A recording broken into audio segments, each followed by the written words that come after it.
Herkese merhaba, umarım keyfiniz yerindedir. Bugün hastalıkların zihinsel sebeplerini konuşacağız. Geçenlerde biriyle ayaküstü sohbet ediyordum ve sağ bacağının bir takım kırık gibi bir şeyler olduğunu söyledi. Ben de acaba babanızla sorununuz mu var dedim. O da babam dedi ve şöyle bir düşündü. Nereden bildiniz bunu dedi. Ben bu sahneyi çok sık yaşıyorum açıkçası. İnsanlar sanki bana sihirbazmışım gibi davranıyorlar. Oysa ki hep söylediğim gibi beden bizle konuşuyor. Sağ taraf baba demektir, sol taraf anne demektir ve oradan bize git babayla olan sorununu hallet. Annenle hala çözülmemiş olayların var, onları hallet şeklinde konuşur. Ama bunu bilmeyenlere bu şekilde bir yaklaşımda bulunduğunuzda çok şaşırıyorlar gerçekten. Bugün birkaç tanesinden bahsetmek istiyorum. Hangi hastalığın zihinsel sebebi nedir? Biliyorsunuz tıpta da psikosomatik hastalıklar deniliyor buna. Yine geçen gün bir arkadaşım bahsediyordu. İşte midem ağrıyor, doktora gidiyorum, bana stres yapma diyor.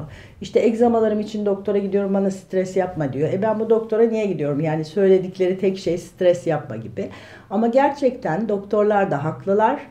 Çünkü bu hastalıklarının çoğunun sebebi psikolojik. Hastalığımızın psikolojik sebebini bildiğimizde, önce bunu çözdüğümüzde, bedene de zaman verdiğimizde o zamanla kendisini zaten iyileştirir. Yani beden kendini iyileştirmeye kodlanmış bir mekanizma.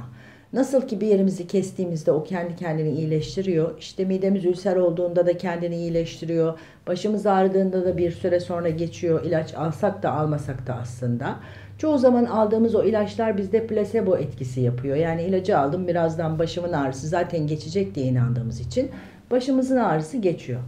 Tabii ki bunlar tıbbi öneriler değil. Her zaman her hastalık için doktorlar iyi ki varlar. Onlara danışın ve onlara danışmadan lütfen hiçbir şey yapmayın.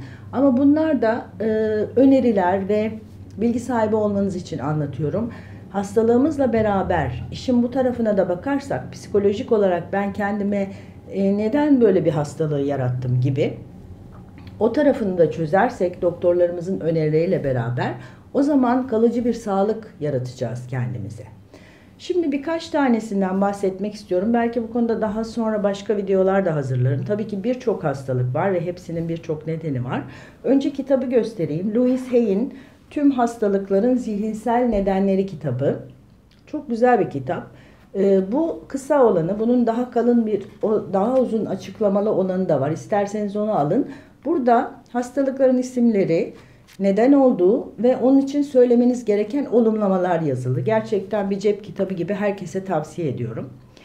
Şimdi mesela mide hastalığım varsa yaşadıklarımı hazmedemiyorum demektir.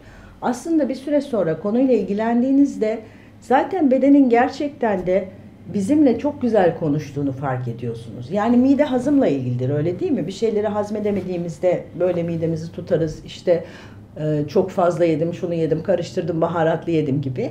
Ama yaşadığım olayları hazmedemediğim zaman da mide sorunları ortaya çıkıyor. İşte ülser olur, reflü olur, onun gibi sorunlar.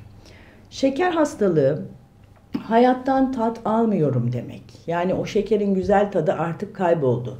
Geçmişte bir şeylere takılıp keşke öyle olmasaydı, keşke böyle olmasaydı diye derin bir keder hissettiğimiz zaman şeker hastalığı başlıyor.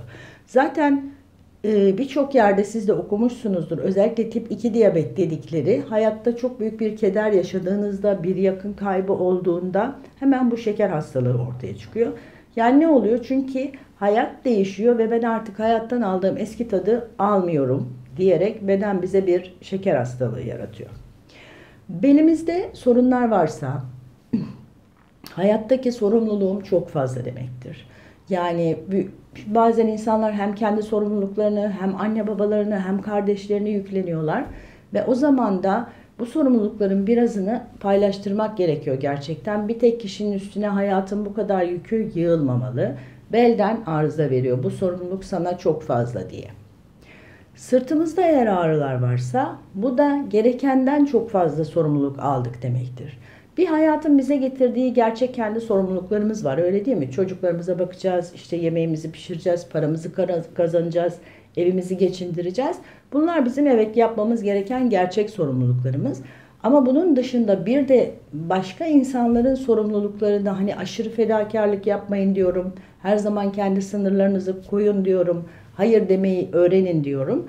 Bunları yapamadığımız zaman ne oluyor? Başka insanların sorumluluklarını da yüklenmiş oluyoruz. O zaman da sırtımız bize sinyal veriyor. Yeter artık, bu sana fazla olan sorumlulukları at sırtından diye. Bunun dışında demin söylediğim gibi bedenin sağ tarafı baba, sol tarafı anne ile ilgili sorunların çözülmesini gösterir. Aynı zamanda sağ taraf gelecek, sol taraf geçmişle ilgili sorunlara bak diye bize işaret verir. Bir iki hastalık daha yazdım size. Özellikle en çok sorulanları, romatoid artriti çok soruyorlar bana. Bu otoriteyi ağır biçimde eleştirmek ve kendini çok fazla kullanılmış hissetmekten oluyor romatoid artrit. Bununla da çok enteresan ilgili olaylar yaşadım. Yani bir iki kişiye bunu söylediğimde ve ne zaman başladı, o tarihte neler oldu sizin hayatınızda dediğimde o iki kişi de böyle büyük bir aydınlanma yaşadı. Ve evet, gerçekten işte iş yerindeki müdürümle, CEO'mla şöyle böyle çok büyük bir olay yaşamıştım ve tam da o zaman başladı diye o kişiler de şaşkınlık yaşamışlardı. Sizin de eğer böyle bir rahatsızlığınız varsa geçmişe gidin. Hastalığın ne zaman başladığı çok önemli. Çünkü o zaman bize sinyal veriyor. O zamanki hayatınıza bir bakın. Ne yaşadınız? Boşanma mı, taşınma mı, iş yerinde büyük bir sorun mu?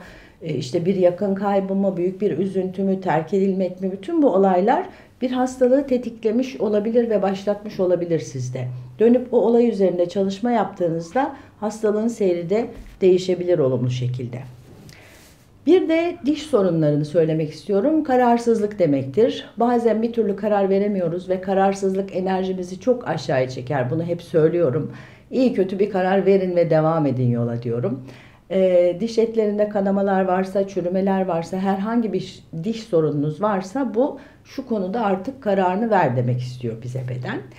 Bir de diz sorunlarını söylemek istiyorum. Diz inatçı, ego, gurur, kibir demektir. Bunu duymaktan çok hoşlanmayacak dizleri rahatsız olanlar ama dizlerinde sorun olanlar hayata karşı esnek olamıyorlar demektir. Halbuki hep ne söylüyorum?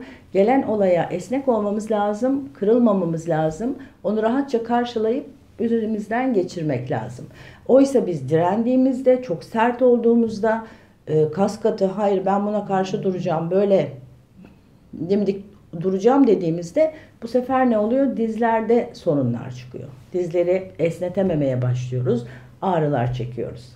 Bugünlük bu kadar olsun. Herkes için şifa olsun. Sevgiyle kalın, sevgide kalın.